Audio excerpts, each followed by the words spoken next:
This green field in England is home to some of the oldest flying aircraft in the world.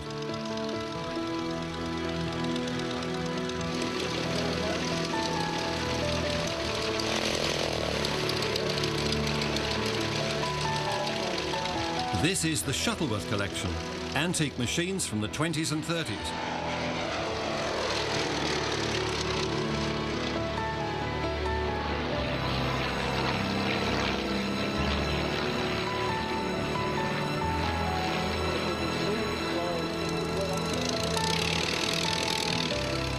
Aeroplanes seemed a bit more fun and a bit more colourful in those days.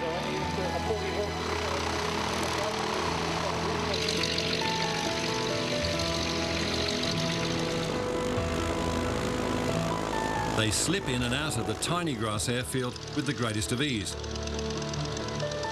It's not so much an air show, it's more like watching village cricket.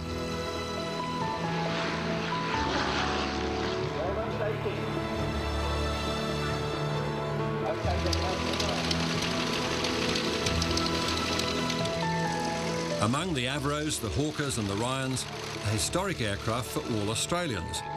It's the de Havilland Racing Comet of 1934, which won the air race from to Melbourne.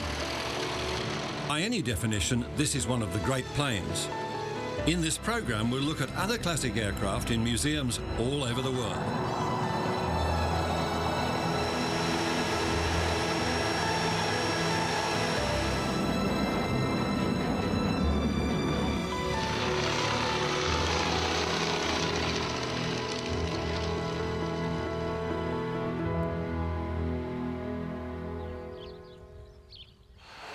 The Royal Air Force Museum at Hendon, just north of London, has an astonishing collection of World War II aircraft, particularly German types, as well as fast jets and a great many historic aircraft that you'll see here and nowhere else.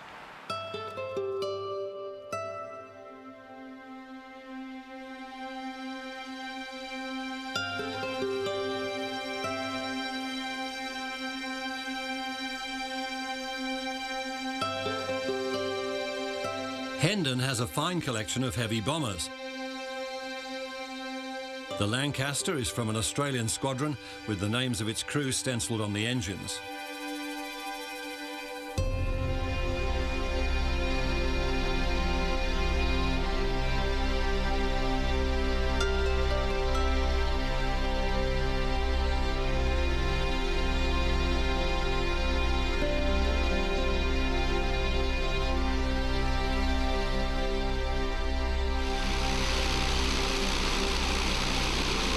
Although 7,000 Lancasters were built, there are only 2 in the world that can still fly.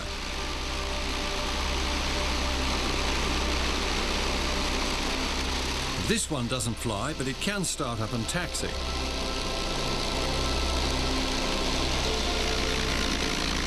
It served with the French Air Force in the Pacific, and in 1964 it was flown to England by an Australian crew. It's now owned by 2 chicken farmers.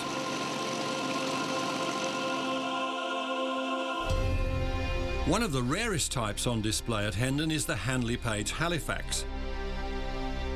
This aircraft was recovered from a lake in Norway where it had been submerged for more than 30 years. It had crashed into the lake after an attack on the German battleship Tirpitz. The Halifax couldn't fly as high or as fast as the Lancaster, but it did sterling work in bomber command. There is another Halifax in Britain at Elvington in Yorkshire. It's been built up from components taken from several aircraft, but it looks authentic enough. The Halifax didn't have the speed or the altitude of the Lancaster, but it was popular with its crews.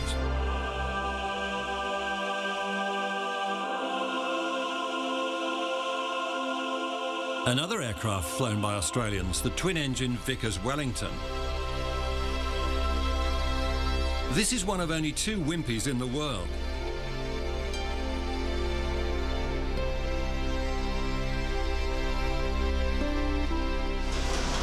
Its geodetic construction, a type of basket weave of aluminium beams, was immensely strong. It could take a lot of punishment and still fly home.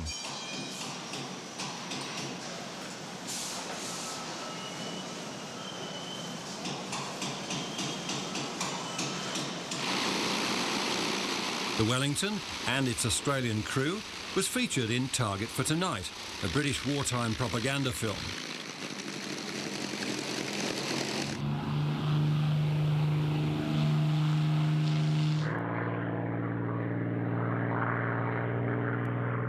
The Wellington was in service at the outbreak of World War II and still in production at the end of it. In fact, they built more Wellingtons than any other British bomber type.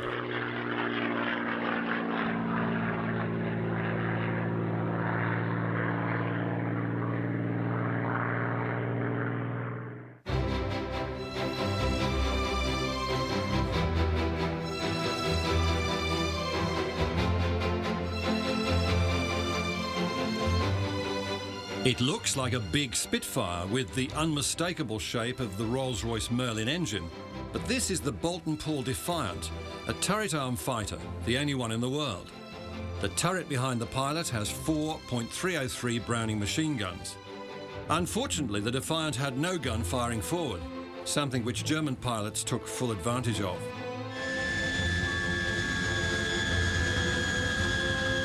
Australians flew the Gloucester Meteor in Korea, but very few pilots flew this version, the Prone Pilot Meteor. There are 2 cockpits. The front one contains a pilot sitting not upright but flat on his stomach. The idea was that a pilot lying flat would be less susceptible to G-forces in high G manoeuvres. The controls were duplicated and the pilot still worked the elevators and ailerons with the stick and the rudder pedals with his feet. But it was difficult for the pilot to escape in an emergency, and his vision was very restricted. An aircraft designed to fly very slowly, the Hunting 126, which used a technique of blown flaps. There are 16 nozzles arranged along the trailing edge of the wing, which were fed hot gases from the engine. The takeoff speed, a mere 52 kilometres an hour. From a small jet to a big piston-engined aircraft, this is the Lincoln, a development of the Lancaster bomber. Australia built the Lincoln under licence and flew them on bombing missions during the Malayan emergency in the 1950s.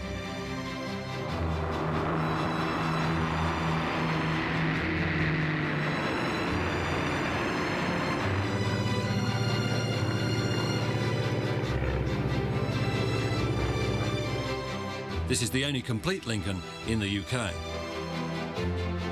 The Supermarine Seagull, built to an Australian specification and designed by Reginald Mitchell, who also designed the Spitfire. They were designed to be flown off Navy cruisers, then land on the water before being recovered.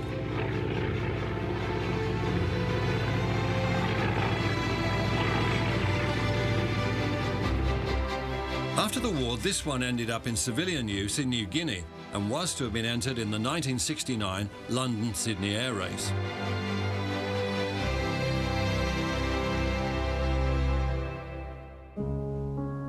Hendon has a fine collection of German World War II types. A Heinkel 111 medium bomber used in the Battle of Britain,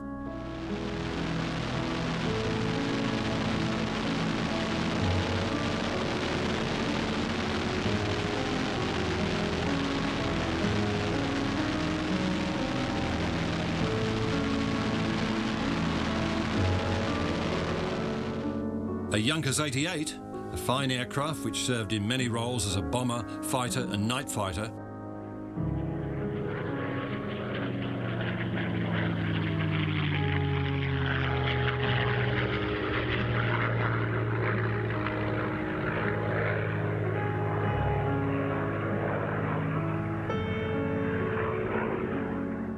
An unusual 2-seat version of the Focke-Wulf 190, the Butcher Bird.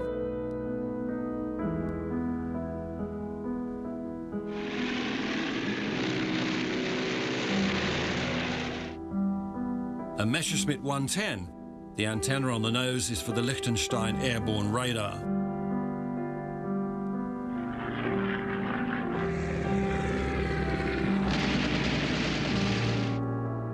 And two jets, the all-wooden and dangerously unstable Heinkel Volksjäger and the brilliant Messerschmitt 262.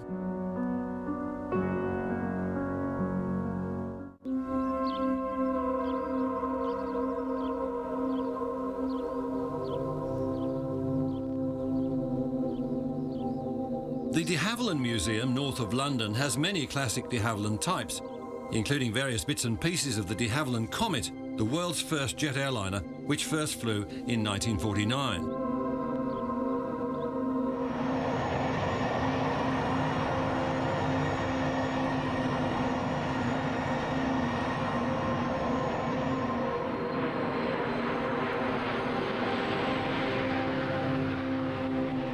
It was an instant success, ordered by most airlines of the world.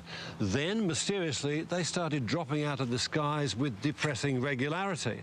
The problem was the fact that the plane had, like this one, square windows. In 1954, a comet blew up over the island of Elba in Italy with the loss of all passengers and crew. The cause? Metal fatigue. A crack had appeared in the corner of one of the square cabin windows and under pressure spread rapidly. The aircraft disintegrated and plunged into the sea. A Comet fuselage was submerged in a water tank and fatigue tested until the cabin failed. When production of later versions of the Comet resumed, the aircraft had round windows.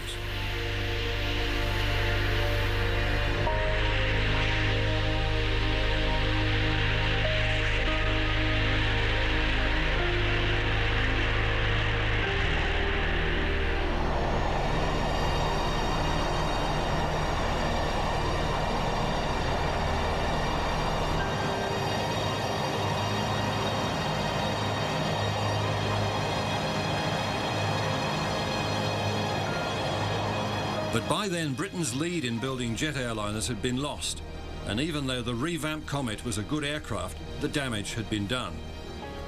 A new player was on the scene, the Boeing 707.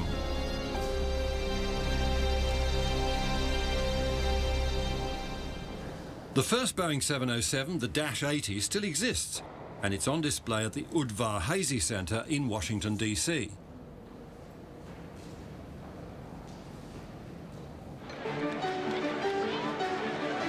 When the Dash 80 was first rolled out of the factory in 1954, it was like a Hollywood film premiere. Boeing were keen to show the world that their new jet was made of strong stuff. So in front of a huge crowd, the test pilot put the airliner into a slow roll.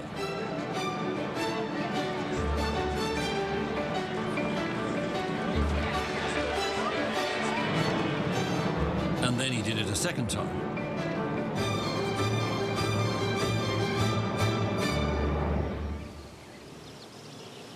It's hard to believe that this rustic setting is home to one of the most famous aircraft of all time, the Mosquito.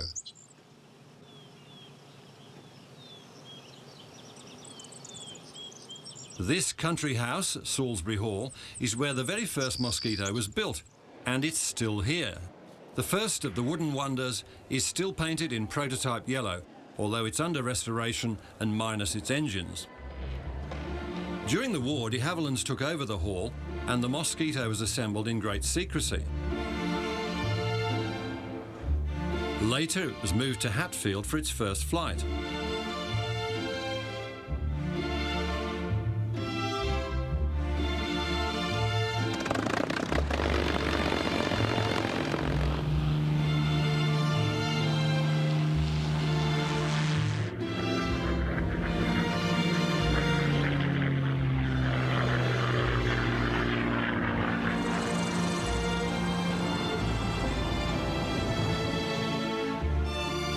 This was the first of more than 7,000 Mosquitoes, 200 of which were built at Bankstown in Sydney.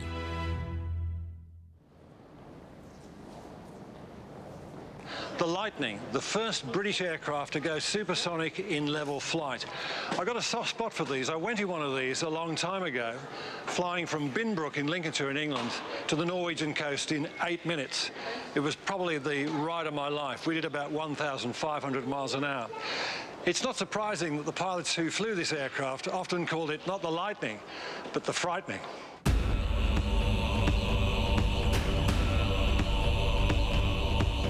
The Lightning had a sensational performance and could climb to 50,000 feet in 1 minute. When I flew in the Lightning with the RAF in 1967, we went supersonic in the climb. Powered by two afterburning Rolls-Royce Avon engines, the Lightning could outperform just about anything. Today, the only Lightnings still flying are in South Africa, including the two-seater that I flew in.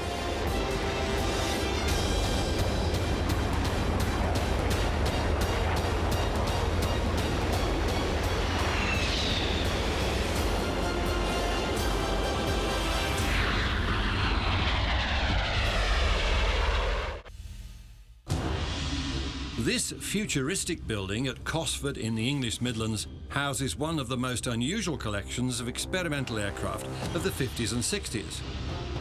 There's the Saunders Roe SR-53, a plane with two engines. The top one, a rocket, the bottom one, a jet.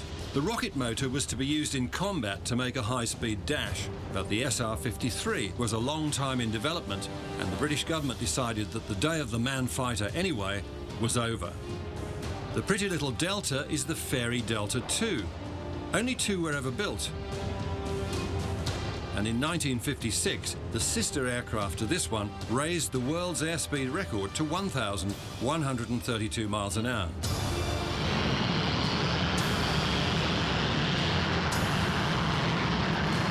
These impressions of its flying demonstration seem to indicate that it will do anything demanded of it.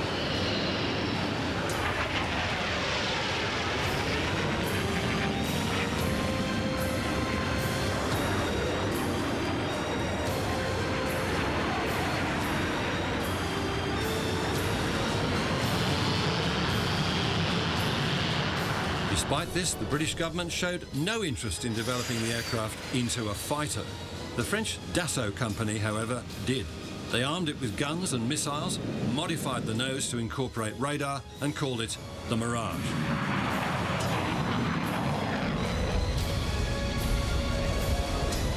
Everybody bought it, including Australia, and it went on to be the best-selling fighter aircraft of all time.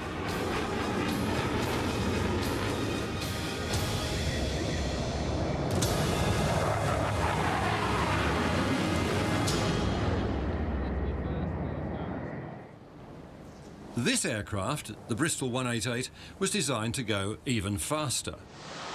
The 188 was designed to do 3 times the speed of sound, but it never really reached its performance specifications. In fact, these two enormous de Havilland Gyron Junior engines were so powerful and so thirsty that the plane frequently had to be towed to the end of the runway before they started them. Flying the 188 was always a dangerous premise. It was supposed to do 1,800 miles an hour.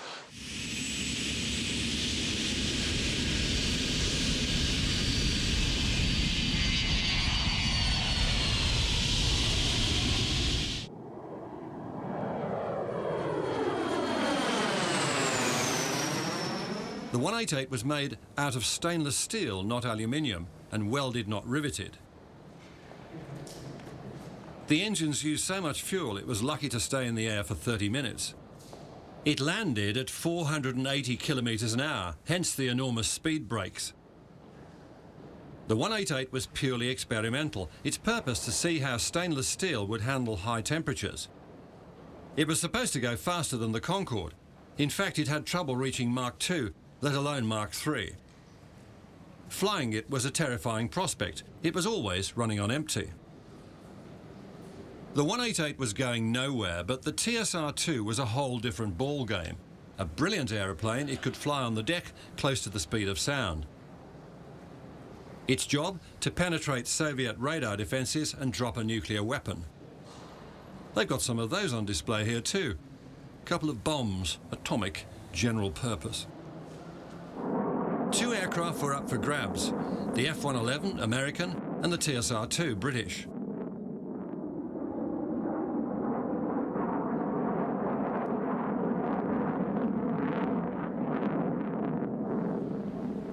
If Australia had bought the TSR-2, the plane would probably have survived. These were difficult times, and in Indonesia, President Sukarno was threatening Northern Australia. To sweeten the deal, the British said they would base a squadron of Vulcan bombers in northern Australia to meet the Indonesian confrontation. As it happened, the TSR-2 project was scrapped, but it was an outstanding aircraft, and it's interesting to speculate what would have happened had it entered service. Another Cold War bomber, the Vickers Valiant. This one painted all white to protect it from the heat flash of a nuclear explosion.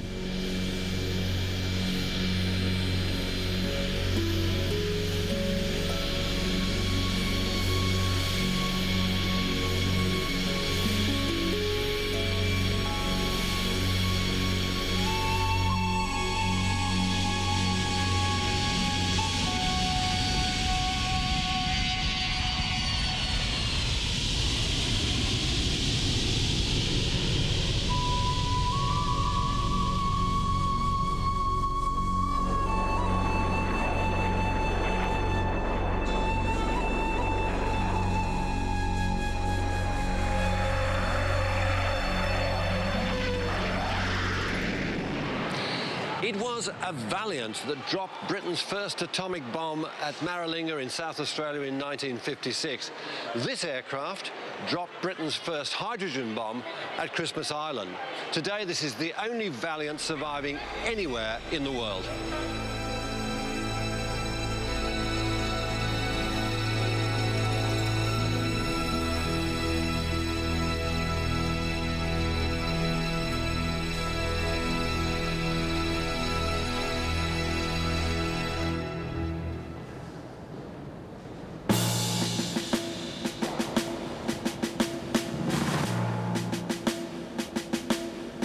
Washington, D.C., home to one of the most famous bombers of all time. This is the Enola Gay, which dropped the atomic bomb on Hiroshima.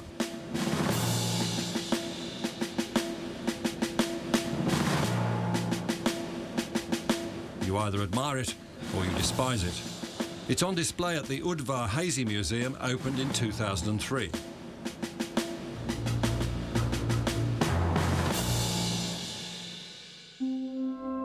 Across the country in Dayton, Ohio, the United States Air Force Museum looks after a second B-29 named Box Car, which dropped the bomb on Nagasaki.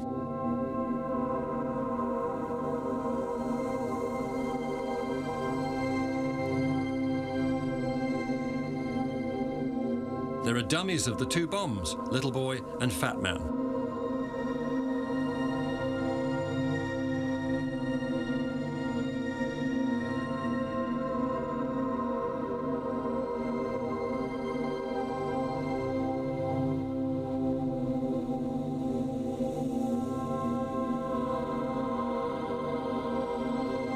The B-29 was a large aircraft for its day, but by the 1950s, bombers were twice as big. This is the B-36 Peacemaker, and it never fired a shot in anger.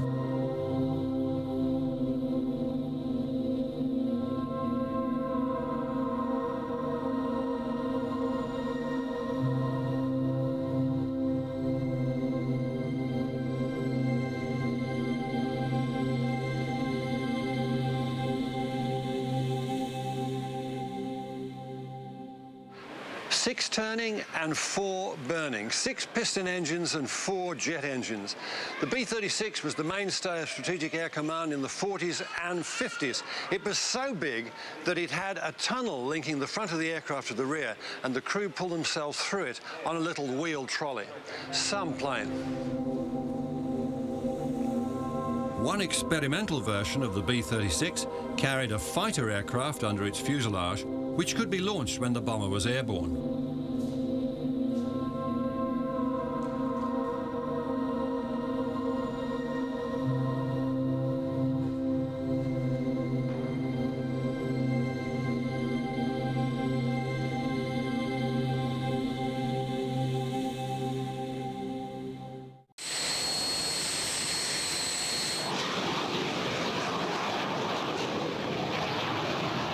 The Messerschmitt 262 lives again.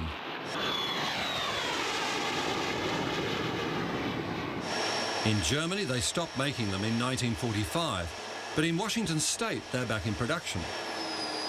This is the fighter plane that could have changed the course of history.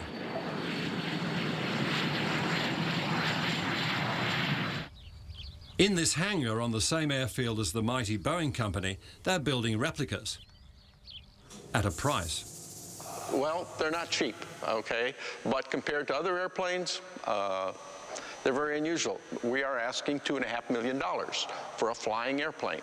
Or if you'd prefer to have just a lawn ornament, we have a very nice static airplane for $650,000. At the end of the war, only 2 countries had workable jets.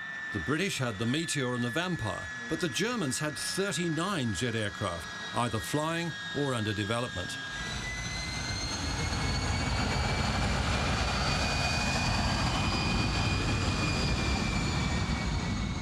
The pick of the bunch was the 262, the Schwalbe, or Swallow. It was so fast that nothing could touch it. Unfortunately, it had been rushed into production before its jet engines had been tested. It wasn't a very reliable aircraft.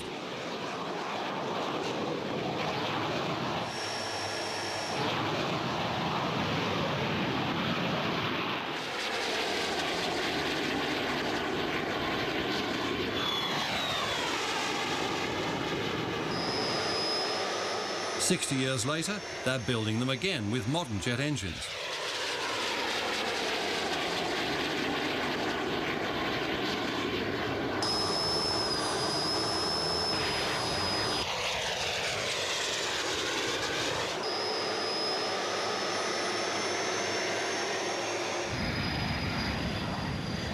Four aircraft have so far been built. The first is now flying in Germany, and one is with a collector in California. So we have substituted the General Electric J85, which is a much, much smaller engine. So we put the engine itself inside this, what we call the engine can. The General Electric J85 actually goes in it, and then to make sure that the airplane looks exactly the same, you have a long duct and the inlet and such with the Rydell starter, so it looks exactly like the original 262 with the UMOS 4 engine, but it is a very reliable engine for safety's sake. The new engines are half the weight of the originals, but generate 1.5 times the power, so the replica Messerschmitts can, in theory, go much faster than the original. In its day, the 262 could reach speeds of 600 miles or 960 kilometres an hour, too fast for the Mustangs or Spitfires. If enough 262s had been built, they would have changed the course of the war. The new build 262s are perfect replicas, better built than the originals, which were largely put together by unskilled slave labourers working for the Nazis. This aircraft is destined for a museum. The swastika on the tail is covered over. It wouldn't be allowed if the plane was displayed in Germany. But the 262 couldn't stay in the air for very long. It had a very long takeoff run, terrible brakes, and an undercarriage that was prone to collapse in a heavy landing. We don't push it. In fact, we don't take off at full power because of the airplane is the exact configuration, and the tail and rudder are not big enough to hold for VMC that speed for minimum control. If you were to lose an engine on takeoff, you wouldn't be able to control it. So we take off at partial throttle, and then as soon as we go past VMC, which is 150 knots, something like that, he goes to full power.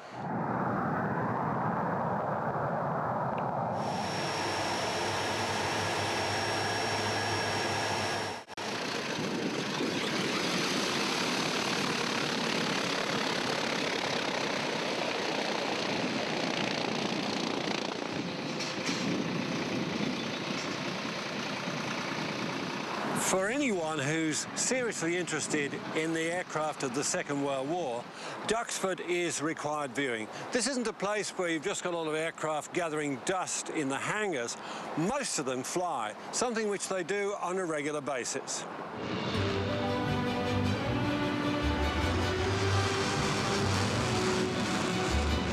People come a long way to see this aircraft, the Avro Vulcan.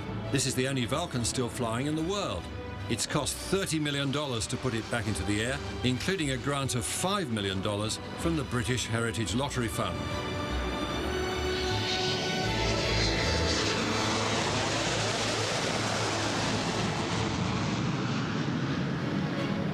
The Vulcan was a serious machine. Its shape alone was to strike fear into the opposition. But it never fired a shot in anger until the Falklands War, when it was just about to be retired from service.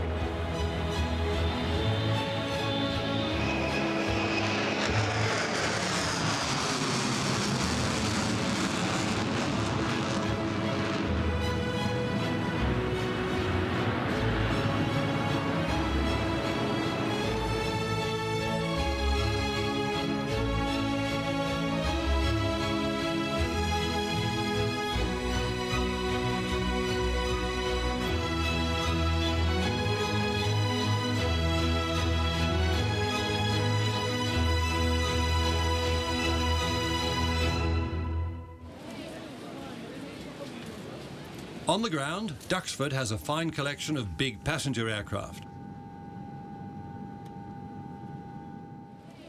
The VC-10, the Bristol Britannia, and the Hawker Siddeley Trident. In the hangar there's a Concorde, this one the pre-production prototype. Only 20 Concordes were built. If you want to see one, they're mostly in museums. This one is at the Museum of Flight in Seattle. This one is at the Udvar-Hazy Center at Dulles Airport in Washington. And there are others in New York, Munich and Scotland.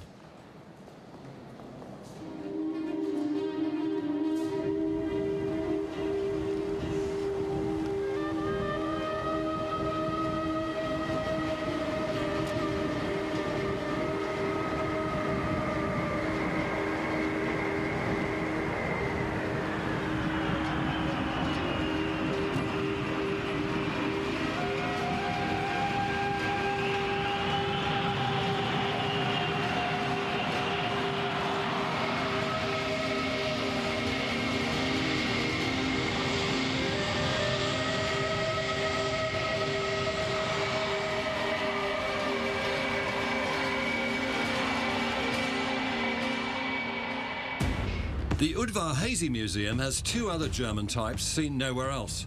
The Arado 234 Blitz, the world's first jet bomber, and the Dornier 335 Arrow. The Arado was mostly used as a reconnaissance aircraft.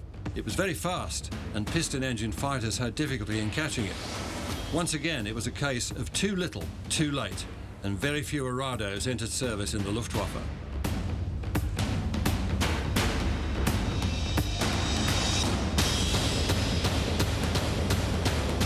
The Dornier is perhaps one of the ugliest aircraft ever built, but it was very fast with two engines, one in the nose, one in the tail. It was also one of the first aircraft to be fitted with an ejection seat.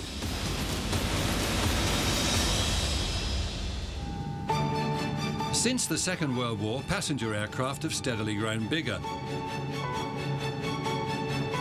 The latest, the massive Airbus A380, weighs 560 tons. But even this is dwarfed by an aircraft built more than 60 years ago. The Hughes Hercules, otherwise known as the Spruce Goose, is still the biggest aircraft ever built.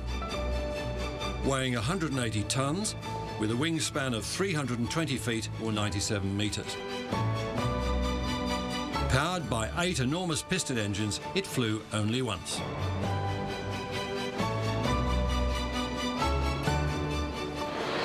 Hughes may have been regarded as an eccentric, but there's no doubt he was a brilliant aircraft engineer. Today, the Spruce Goose is still the biggest aircraft in the world, bigger than a jumbo, bigger even than the new Airbus A380.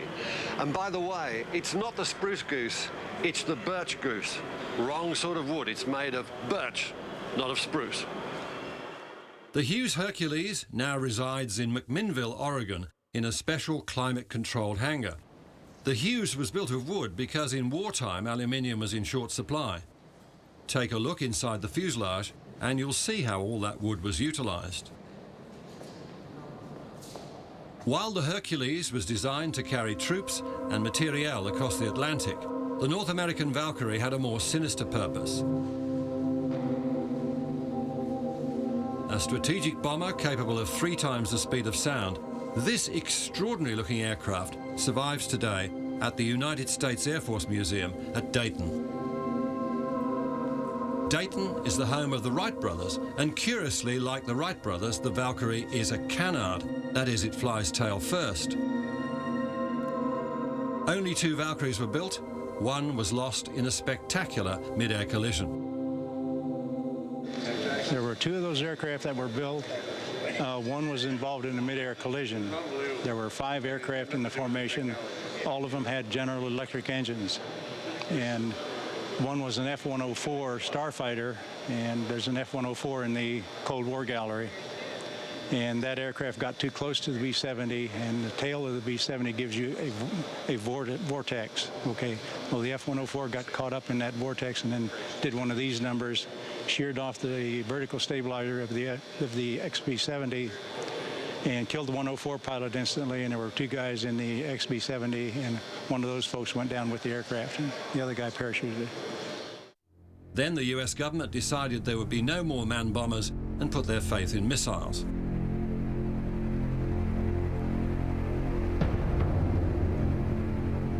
The Valkyrie shares the hangar with other extraordinary research aircraft from the 50s and 60s. The Douglas X-3, known for obvious reasons as the Stiletto, and the rocket-powered North American X-15, which could do 6 times the speed of sound, 4,000 miles an hour at a height of 100 kilometers. John F. Kennedy's presidential 707 is here. It was in this plane that the president's body was flown back to Washington from Dallas. And in this room, Lyndon Johnson was sworn in as president.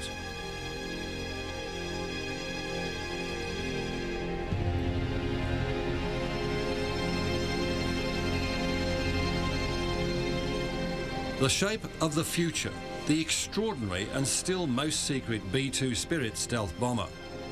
20 were built, and they've seen service in Iraq and Afghanistan. Each aircraft cost a staggering $730 million US. It can carry 80 smart bombs or nuclear weapons.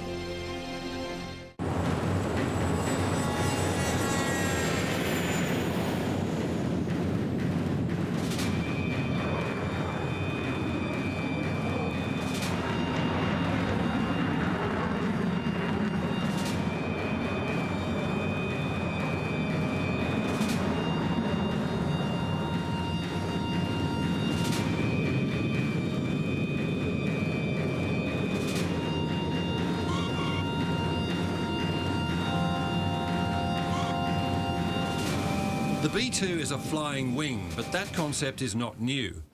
Even in 1943, the Northrop Company produced the 9M, a flying wing with 2 pusher props.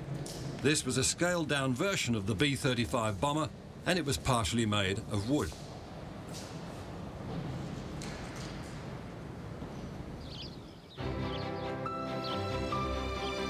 In Seattle, the original Red Barn of the Boeing Company, and next door, the Museum of Flight.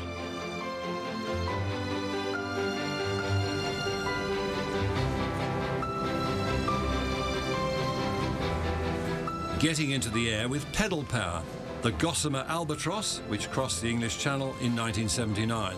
This one also flew inside the Houston Astrodome.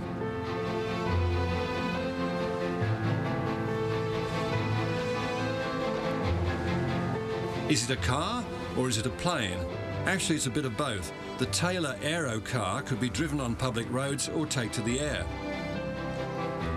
At the rear was a Lycoming Aero engine. For transport, the wings folded flat, and it took about 15 minutes to convert it from ground to air. The Avro company in Canada experimented with a flying saucer, the Avro car. Its jet engines drive a circular turbo rotor, which produced thrust. It was supposed to float on a cushion of air like a hovercraft, but the company ran out of development money and it was not proceeded with.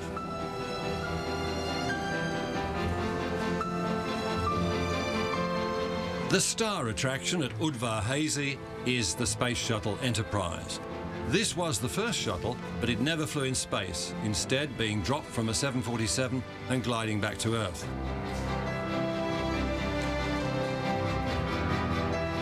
The first shuttle launch was in 1981. Since then, it has flown more than 120 times, but the shuttle program will come to an end in 2010. From the Wright brothers to the space shuttle in a little more than 100 years. That's how far we've come. To me, the aeroplane is the most significant invention of the 20th century. And I hope in this program we've shown you some of the great aircraft, the milestones in a centenary of flight.